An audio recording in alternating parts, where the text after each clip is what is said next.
তিনি গুলিস্তা নামক গ্রন্থের মধ্যে কবিতার মাধ্যমে জগৎবাসীকে জানিয়ে দিলেন। তিনি বললেন,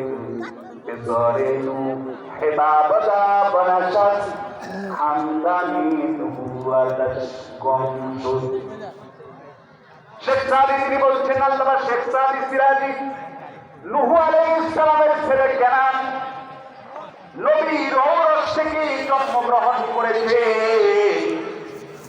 নবীর বেটা, নবীর ছেলে, কিন্তু চলাফেরা উঠা বসা ছিল কাফের মুশরিকদের সাথে।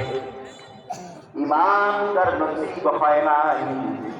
মহাপ্লাবন যখন শুরু হয়ে গেছে, কেনান তখন নূহ আলাইহিস সালামের প্রতি ঈমান আনে নাই, আল্লাহর প্রতি ঈমান আনে নাই, তাওহীদ রিসালাতে বিশ্বাস স্থাপন করে নাই।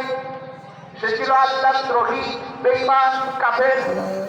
অন্যান্য কাফেরের যে পরিণতি হয়েছে